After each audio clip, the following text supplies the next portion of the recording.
नमस्कार किसान भाइयों, स्वागत है आपका आपके अपने कार्यक्रम कृषि दर्शन में। किसान भाइयों, इस कार्यक्रम के माध्यम से हम आपको खेती बाड़ी से जुड़ी नवीन जानकारियां देते हैं, जिसे अपनाकर आप अपने उत्पादन के साथ ही साथ अपनी आर्थिक स्थिति को भी सुदृढ़ कर सकते हैं। तो आइए कार्यक्रम की शुरुआत करते हैं और सबसे पहले नजर डालते हैं कृषि समाचार पर। मशरूम उत्पादन से जुड़ी इकाई स्थापित करने के लिए मिलेगा अनुदान। कम जगह में अधिक उत्पादन के लिए बांस एवं रस्सी के सहारे करें सब्जियों की खेती।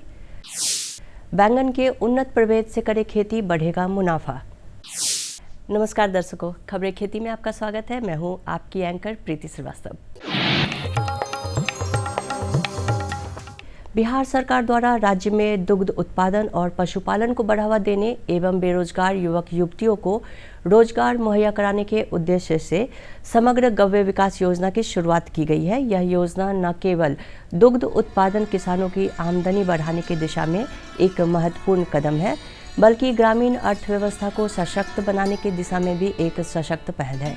योजना के तहत 2, 4, 15 एवं 20 दुधारू मवेशियों के लिए अनुदानित दर पर डेयरी इकाई स्थापित करने के लिए इच्छुक युवाओं एवं पशुपालन किसान भाइयों को ऑनलाइन आवेदन करना होगा। आजकल मशरूम उत्पादन किसानों के लिए एक नई उम्मीद बनकर उभरा है। कम जमीन, कम लागत और ज़्यादा मुनाफा होने की वजह से ज़्यादातर लोगों का रुझान मशरूम की खेती की तरफ बढ़ा है। राज्य सरकार भी मशरूम उत्पादन से जुड़ी इकाई स्थापित करने के लिए अनुदान मुहैया करा रही है। राज्य में मशरूम उत्पादन को बढ़ावा दिया जाएगा। इसके लिए सरकार ने मशरूम इकाइयों को प्रोत्साहन देने का फैसला किया है। मशरूम उत्पादन से जुड़ी इकाइयों की स्थापना के लिए किसानों को वित्तीय सहायता दी जाएगी। इसमें वातानुकूलित मशरूम उत्पादन इकाई, कंपोस्ट इकाई और स्पॉन इकाई शामिल है। मशरूम उत्पादन एवं कंपोस्ट इकाई की इकाई लागत 30 लाख रुपये निर्धारित की गई है। इस पर 40% का अनुदान है, जबकि स्पॉन इकाई के लिए 20 लाख रुपये की लागत पर 40% यानी 8 लाख रुपये अनुदान निर्धारित है। इसके अतिरिक्त छोटे पैमाने पर उत्पादन के लिए 2 लाख रुपये की इकाई लागत पर 50% यानी 1 लाख रुपये प्रति इकाई अनुदान निर्धारित की गई है। योजना का लाभ लेने के लिए किसान भाई ऑनलाइन आवेदन कर सकते हैं।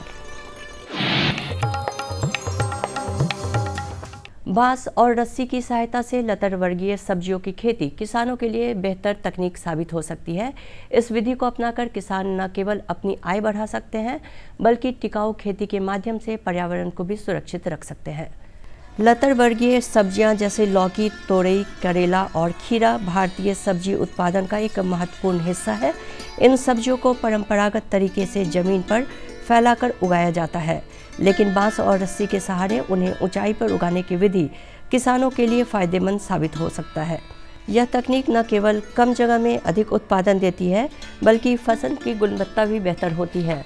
लताओं को ऊंचाई पर बढ़ाने से कम जमीन में ज़्यादा पौधे लगाए जा सकते हैं।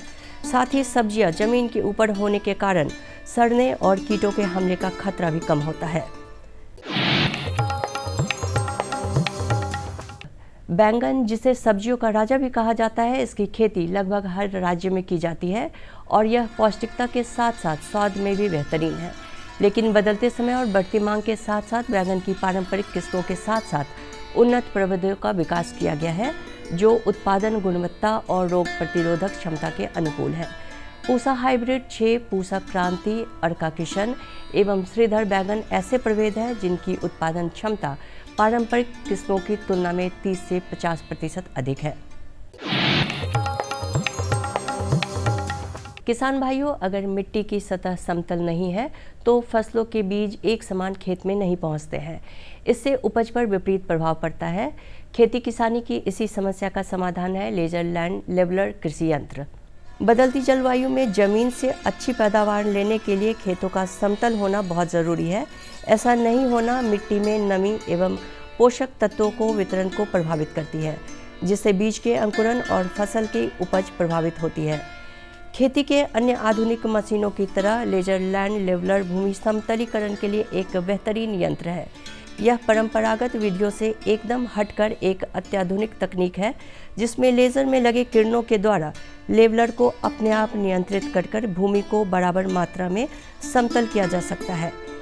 यह यंत्र 50-60 हॉर्स पावर के ट्रैक्टर की सहायता से चलता है। यह यंत्र 1 एकड़ भूमि को 2 से ढाई घंटे में समतल कर देता है। आइए अब एक नज़र डालते हैं मंडी भाव पर। आइए एक नज़र डालते हैं राजधानी पटना के सब्जी मंडी में और जानते हैं आलू एवं प्याज के ताज़ा भाव। लाल आलू 1350 से 1400 प्रति क्विंटल, सफ़ेद आलू 1100 प्रति क्विंटल, प्याज 1450 से 1600 प्रति क्विंटल। चलते चलते अब एक नज़र मौसम के पूर्वानुमान पर। मौसम विभाग के मुताबिक राज्य के अधिकांश जिलों में घने बादल छाए रहेंगे, जबकि कुछ स्थानों पर झमाझम बारिश होने की भी संभावना है। इस दौरान 15 से 17 किलोमीटर प्रति घंटे की रफ्तार से हवाएं भी चलेगी।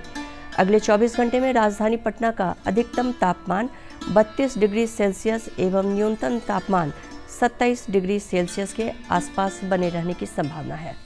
तो किसान भाइयों, अभी आप देख रहे थे कृषि समाचार, जिसके जरिए आपने खेती बाड़ी से जुड़ी तमाम नई जानकारियां हासिल की, साथ ही साथ सफलता की नई कहानी, मंडी भाव और मौसम के विषय में भी जाना। इसी के साथ ही यहाँ पे वक्त हो चला है एक छोटे से ब्रेक का। ब्रेक के बाद हम जल्द लौटेंगे, आप बने रहें हमारे साथ। हर जोखिम से निकल कर फसल आए, सुरक्षित हो जाए,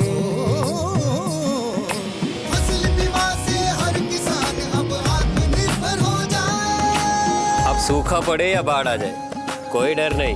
अब ओले पड़े या कीट पतंगे फसल खा जाए कोई फिक्र नहीं। अब कैसी भी आपदा हमारी फसल पे आ जाए, क्षति होने पर हमारे दावों का उचित भुगतान मिलता है, क्योंकि हमने लिया है प्रधानमंत्री फसल बीमा। बुआई से फसल कटाई तक हर जोखिम का दावा, न्यूनतम प्रीमियम पर अधिकतम भुगतान का वादा। योजना से हर साल जुड़ रहे हैं 5 करोड़ से ज्यादा किसान। अब आपकी है बारी। नजदीकी कृषि कार्यालय, सहकारी समिति, बैंक शाखा, अधिकृत बीमा कंपनी या जन सेवा केंद्र में स्वेच्छा से करा सकते हैं पंजीकरण। फसल बीमा पोर्टल या फसल बीमा ऐप द्वारा भी किया जा सकता है पंजीकरण। प्रधानमंत्री फसल बीमा योजना, आपकी फसलों का संपूर्ण सुरक्षा कवच। कृषि एवं किसान कल्याण मंत्रालय, भारत सरकार। अरे भाई, सुना नहीं क्या? केसीसी ने किसानों का जिंदगी बदल दिया है। देश के छोटे किसान 1,60,000 रुपए तक का कर्ज बिना किसी गारंटी को ले पाएंगे। ब्याज खोरों से भी पीछा छुटा। मैं तो जैविक खेती का पूरा सामान मंगा लिया, केसीसी का भी कोई दबाव नहीं है। ब्याज चुकाने के लिए पूरा 1 साल मिलता है। समय पर भुगतान करने पर केवल 4% के सालाना ब्याज पे लोन मिल गया मुझे। अपना आधार कार्ड, लेटेस्ट फोटो और जमीन के कागजात लेके अप्लाई करो बस। और नामांकन भरने के लिए जेब भी ढीली नहीं करनी पड़ी।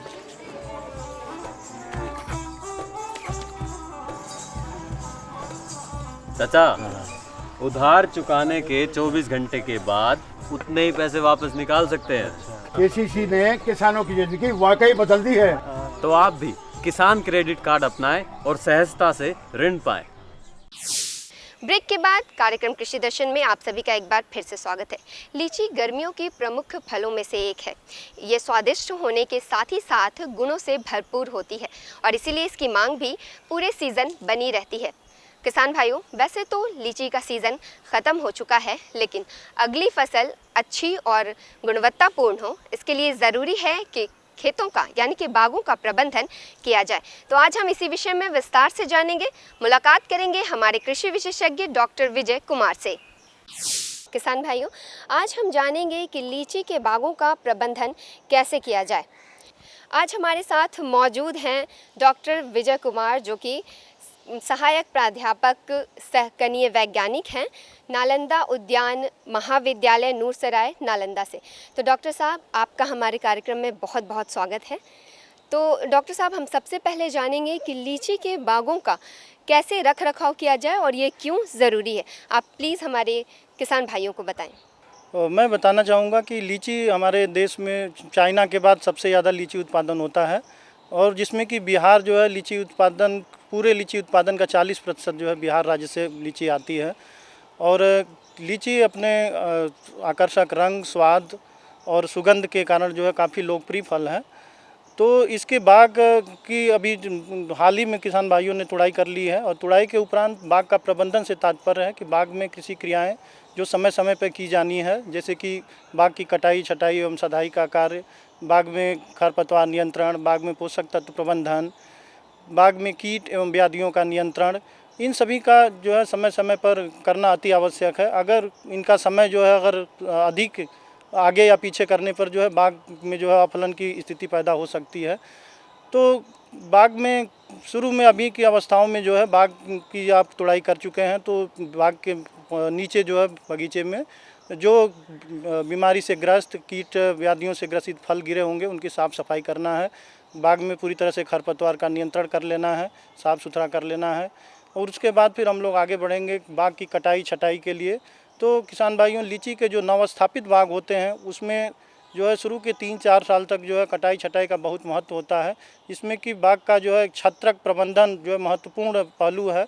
इसके लिए शुरू के 3-4 वर्षों में जो है लीची को 1 मीटर की ऊंचाई पर 3-4 शाखाओं को जो विभिन्न दिशाओं की तरफ जा रही हों उसको छोड़कर बाकी शाखाओं को काट दिया जाता है और इस तरह से एक ऐसे संरचना का निर्माण करते हैं जिस पे आगे जाकर लीची का जो है फल का बोझ जो है पौधा उठाता है और अच्छे फलन देता है।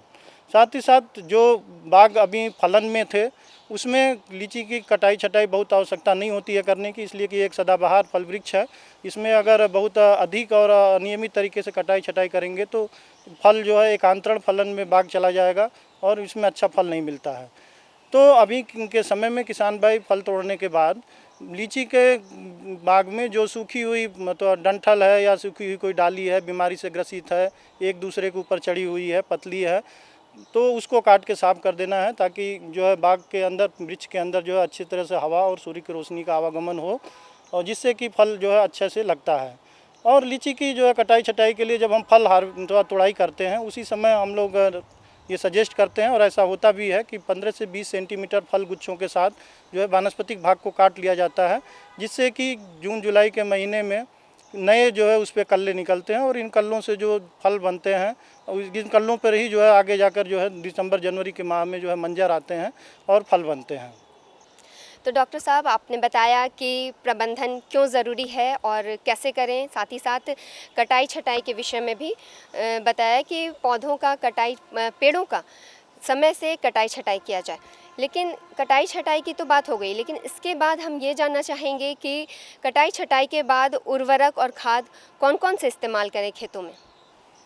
तो किसान भाई, जैसा कि अभी हम लोग चर्चा कर रहे थे कि कटाई छटाई आप बागों का करेंगे और कटाई के बाद जो है जो भी कटे हुए भाग है उस पर कॉपर ऑक्सीक्लोराइड या बोर्डो मिक्सर का पेस्ट लगाना अति आवश्यक है। इससे जो है जो बीमारी होने वाली है आने, जो फंगस या और किसी तरह की बीमारी जो पैदा होने की संभावना है उसको रोका जा सकता है।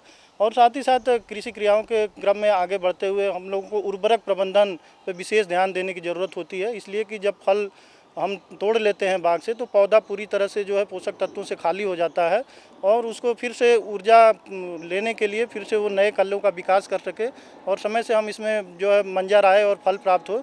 इसके लिए ज़रूरी है कि आप समुचित उस पोषक तत्व का प्रबंधन किया जाए। तो जो प्रौढ़ वृक्ष हैं लीची के, उसके लिए जो संस्तुत खाद की मात्रा है उसमें जो है 1000 ग्राम जो है नाइट्रोजन की मात्रा, 900 ग्राम जो है 300 ग्राम फास्फोरस की और 900 ग्राम जो है पोटेशियम की मात्रा जो है प्रतिवर्ष की संस्तुत की जाती है। साथ ही साथ 60 किलोग्राम सड़ी हुई गोबर की खाद।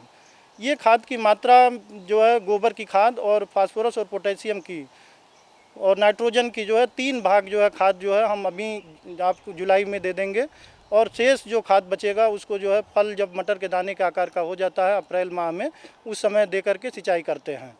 तो ये जो संस्तुत खाद की मात्रा है इसको जो है मुख्य तने से 1 से 1.5 मीटर की दूर पे और जो बाहरी छत्रक है उसके अंदर का जो फैलाव है उस क्षेत्र में मिट्टी को नाली बनाकर या रिंग बनाकर बलय बनाकर उसमें जो है 15 से 20 सेंटीमीटर मिट्टी की गुड़ाई करते हुए उसमें आप मिला देते हैं। उसके बाद अगर बरसात नहीं होती है लंबे समय तक तो आपको सिंचाई की आवश्यकता पड़ेगी, तो ये करने की ज़रूरत है। तो डॉक्टर साहब, अभी आपने बताया कि लीची के बागों में कौन कौन से उर्वरक का इस्तेमाल किया जाए, बहुत अच्छी जानकारी दी। लेकिन इसी के साथ हम आगे बढ़ेंगे और हम जानना चाहेंगे कि लीची के बागों में और लगने वाले कीट कौन कौन से हैं जिनका प्रबंधन समय पे किया जाना बहुत ही ज़रूरी है। बहुत अच्छा प्रश्न है कि लीची में जो है किस तरह के कीट और बीमारियों का जो है प्रकोप होता है और उसको नियंत्रण करना समय समय पर आवश्यक हो जाता है। यदि अगर समय पर इसका नियंत्रण हम नहीं करते हैं तो हमारा जब मंजर निकलने का समय होता है उस समय ये बीमारी और कीट जो है काफ़ी हद तक जो है फल को प्रभावित करते हैं और कई बार तो जो है फल बनने से पहले ही मंजर झड़ जाता है या तो फल बनने के बाद झड़ जाते हैं।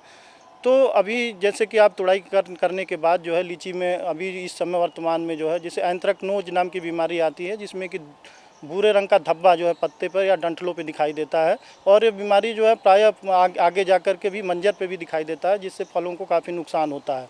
तो इस बीमारी को नियंत्रण करने के लिए जो बीमारी से बहुत ज़्यादा ग्रसित भाग है उसको जो है काट के अलग कर देना चाहिए और उसको नष्ट कर देना चाहिए और बाग में जो है कॉपर ऑक्सीक्लोराइड 3 ग्राम प्रति लीटर की दर से या 3 ग्राम प्रति लीटर की दर से छिड़काव करना चाहिए। साथ ही साथ फिर आगे हम बढ़ेंगे तो लीची में बरसात जहाँ पे बहुत अधिक होती है, नमी की मात्रा अधिक होने की वजह से कई बार जो है लीची के तने और उसके डालियों में जो है जो छिलका होता है उसका वो फट जाता है और उसमें गोंद जैसा स्राव होता है जो बाद में जो है काला पड़ जाता है जिसको कि गमोसिस हम कहते हैं। तो गमोसिस को नियंत्रण करने के लिए ज़रूरी हो जाता है कि आप जो है अभी बाग में जो है 1 से 1.5 मीटर ऊंचाई तक जो है तने पर बोर्डो पेस्ट का जो है पेस्ट कर दें या कॉपर ऑक्सीक्लोराइड और चूना को मिलाकर जो है उसके तने पर लेप कर दें जिससे कि इसको जो है नियंत्रित किया जा सकता है और जल निकास का उचित ध्यान रखने की आवश्यकता है। तो डॉक्टर साहब आपने बताया कि लीची के बागों में पेड़ों में लगने वाले रोग कौन कौन से हैं। हम जानना चाहेंगे कि इसमें लगने वाले और रोग कौन कौन से हैं और उन्हें कौन से कीट प्रभावित करते हैं और उनका प्रबंधन कैसे किया जाए। तो लीची के रोग के क्रम में हम देखें तो फल सड़न की भी समस्या आती है। हालांकि ये समस्याएं तब आएंगी जब आगे अभी जब फरवरी मार्च के बाद जब फल बनती है उस समय आती है। तो फल के ऊपर जो है हम लोग छिड़काव इसमें संस्तुत करते हैं। मैंकोजेब का 2 ग्राम प्रति लीटर पानी का छिड़काव आप कर सकते हैं। साथ ही साथ लीची में जो है कीट का बहुत प्रकोप होता है। अभी शुरू की अवस्था में आप देखेंगे तो लीची की मकड़ी है, एफिड्स है और लीफ माइनर है, इसका जो है प्रकोप बहुत होता है। साथ ही साथ जो है जो तने में जो है कीड़ा खाने वाला होता है, तना छेदक कीट होता है, इसका भी प्रकोप जो है लीची के बाग में ज़्यादा होता है। और आगे की अवस्थाओं में जब फल बनता है उसी समय से नियंत्रण करने की आवश्यकता होती है। लीची का बीज और गूदा जो है खाने वाला कीड़ा होता है जिसको हम फल भेदक कीट कहते हैं, जिससे कि बहुत ज़्यादा आर्थिक नुकसान होता है। तो इस क्रम में जो पत्ती को चूस कर खाने वाले जो कीड़े हैं जैसे कि आपका एफिड्स है, लीफ माइनर है और साथ में मकड़ी है, तो इनके कंट्रोल के लिए बाग में जो है 2 से 3 बार जो है कीटनाशी का छिड़काव संस्तुत किया जाता है, जिसमें कि एक बार आप डाइमेथोएट 1 ml प्रति लीटर की दर से आप छिड़काव करेंगे। उसके बाद जो है 15 दिनों के अंतराल पे इमिडाक्लोरोपिड नाम की जो है कीटनाशी आती है, इसका आधा ml प्रति लीटर की दर से पानी में डालकर छिड़काव करने से इसको नियंत्रित किया जा सकता है। ज़्यादातर कीट और बीमारी जो है वो उनका जो जीवन चक्र है वो कहीं ना कहीं जो पौधे लगाते हैं जिस बाग में उसके नीचे जो खरपतवार और जो पुराने जो डाली और पत्तियां होती हैं उस पर ये पनपते हैं और जीवन चक्र को पूरा करते हैं, मिट्टियों में सर्वाइव करते हैं। और तो बाग को पूरी तरह से साफ़ सुथरा रखने की आवश्यकता है। खरपतवार भी नियंत्रण करना है, इसलिए कि ये कीटों और इसको तो उत्साह देते ही हैं, इनके जीवन चक्र को पूरा करने में मदद करते हैं और साथ ही ये हमारे पोषक तत्वों का भी दोहन करते हैं, तो जिससे किसान भाइयों को काफ़ी नुकसान उठाना पड़ता है। तो डॉक्टर साहब आपने लीची के बागों के संपूर्ण प्रबंधन की हमारे किसानों को बहुत अच्छी जानकारी दी, इसके लिए आपका बहुत बहुत धन्यवाद। तो किसान भाइयों, अभी आपने जाना कि लीची के बागान का प्रबंधन कैसे किया जाए। इसी के साथ बढ़ेंगे कार्यक्रम के अगले भाग में और जानेंगे भारत सरकार की कृषि योजना के विषय में। भारत सरकार ने खेती बाड़ी से जुड़ी कई योजनाएं बनाई हैं जिन्हें अपनाकर आप न सिर्फ उत्पादन में बढ़ोतरी कर सकते हैं बल्कि आपकी आर्थिक स्थिति भी सुदृढ़ हो सकती है। तो किसान भाइयों, आइए देखते हैं भारत सरकार की कृषि योजनाओं में से एक योजना पर आधारित ये शॉर्ट वीडियो फिल्म। ये है नया बदलता भारत, जहां कृषि को मिल रही है तकनीक की ताकत। आज युवा किसानों की आधुनिक दृष्टिकोण और नवाचार कृषि में नई उम्मीदें जगा रहे हैं। आधुनिक कृषि की ये नई तस्वीर खेती को प्रभावशाली और सुसंगत व्यवसाय बना रही है। कृषि के पुराने तरीकों से कीट, रोग और मौसम में उतार चढ़ाव जैसी समस्याओं का समाधान संभव नहीं है। इस बात को समझते हुए माननीय प्रधानमंत्री श्री नरेंद्र मोदी जी ने कृषि को भी धीरे धीरे हाईटेक बनाने की पहल की है। ड्रोन टेक्नोलॉजी हमारे कृषि सेक्टर को दूसरे लेवल पर ले जाने वाली है। किस जमीन पर कितनी और कौन सी खाद डालनी है, मिट्टी में किस चीज की कमी है, कितनी सिंचाई करनी है, ये भी हमारे यहाँ अंदाजे से होता रहा है। ये कम पैदावार और फसल बर्बाद होने का बड़ा कारण रहा है। लेकिन स्मार्ट टेक्नोलॉजी आधारित ड्रोन यहां भी बहुत काम आ सकते हैं। प्रधानमंत्री जी के दूरदर्शी नेतृत्व में केंद्रीय कृषि एवं किसान कल्याण मंत्रालय बड़ी तेजी से किसानों को टेक्नोलॉजी से जोड़ रही है। सरकार कृषि कार्यों के लिए ड्रोन के उपयोग को प्रोत्साहित कर रही है। किसान ड्रोन कृषि उद्योग में क्रांति ला रहा है। यह तकनीक भारतीय कृषि समुदाय का भविष्य है। ड्रोन का प्रयोग पारंपरिक खेती के तरीकों को बदल रहा है। ड्रोन एक आधुनिक तकनीक एक नई आई है, जिससे हमें उससे बहुत फ़ायदा हो रहा है। जो दवाई डाल देते हैं ड्रोन में उड़ के स्प्रे करती है जैसे, और दवाई भी छिड़कती है, हमें बचाव होता है, शरीर का बचाव होता है, उससे बहुत सारे फ़ायदे हैं। पहले हम स्प्रे करते थे मशीन में 100 लीटर पानी 200 लीटर पानी में 1 किलो की स्प्रे होती थी। अब उसमें 10 लीटर पानी में 1 किलो की स्प्रे होती है।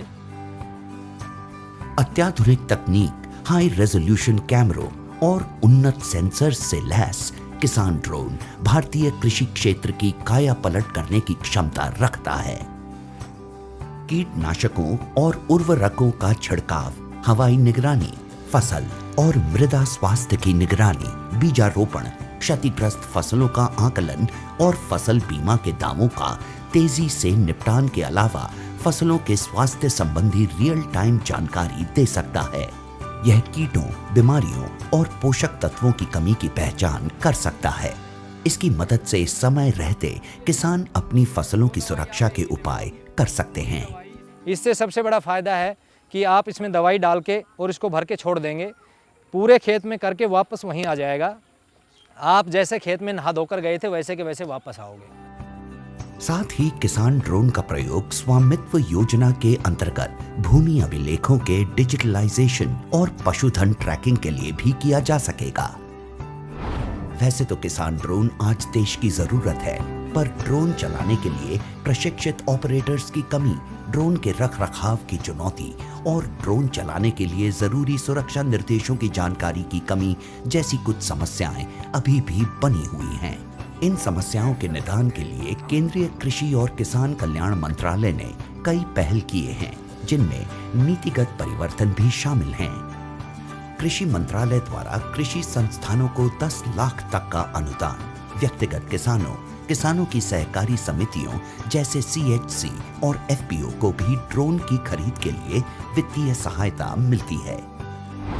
किसानों के खेतों में ड्रोन के लिए फार्म मशीनरी प्रशिक्षण और परीक्षण संस्थानों FMTTI, भारतीय कृषि अनुसंधान परिषद ICAR संस्थानों, कृषि विज्ञान केंद्रों तथा राज्य कृषि विश्वविद्यालयों को कृषि यंत्रीकरण उप मिशन के तहत आकस्मिक व्यय के साथ ड्रोन लागत की 100% दर पर वित्तीय सहायता प्रदान की जाती है। वित्तीय सहायता और अनुदान प्रदान करने के अलावा ड्रोन फैसिलिटेशन सेंटर का विकास भी किया जा रहा है। कुशल ड्रोन ऑपरेटर्स की कमी को पूरा करने के लिए प्रशिक्षण कार्यक्रम चलाए जा रहे हैं। प्रशिक्षित किसानों की DGCA द्वारा सभी जरूरी औपचारिकताएं प्रशिक्षण केंद्रों में ही पूरी कर ली जाएं, यह भी सुनिश्चित किया जा रहा है। ड्रोन प्रौद्योगिकियों के अनूठे लाभों को ध्यान में रखते हुए मंत्रालय ने ड्रोन के जरिए 10 तरह के फसलों पर कीटनाशक के छिड़काव हेतु मानव संचालन प्रक्रिया SOP जारी किए हैं। आधुनिक कृषि उद्योग एक महत्वपूर्ण मोड़ पर है। कल तक जो किसान संसाधन के अभाव में मजबूर था, वो अब तकनीक की ताकत से मजबूत हो रहा है। नए भारत की नई तस्वीर गढ़ रहा है। तो किसान किसान भाइयों, आज के कार्यक्रम में हमने आपको खेती बाड़ी से जुड़ी बेहद ही विभिन्न और विस्तृत जानकारियां दी। उम्मीद है ये जानकारियां आपके लिए लाभकारी रही होंगी। इसी के साथ आज के कार्यक्रम में बस इतना ही, लेकिन इस वादे के साथ आपसे लेंगे विदा कि कार्यक्रम के अगले भाग में खेती बाड़ी से जुड़ी ऐसे ही और नवीन जानकारियों के साथ हम फिर से हाजिर होंगे। तब तक के लिए मुझे और हमारी कृषि दर्शन की पूरी टीम को दीजिए इजाज़त। नमस्कार। हमारा पता है कृषि दर्शन, कमरा नंबर 203, द्वारा केंद्र निदेशक, दूरदर्शन केंद्र पटना, फ्रेजर रोड, पटना।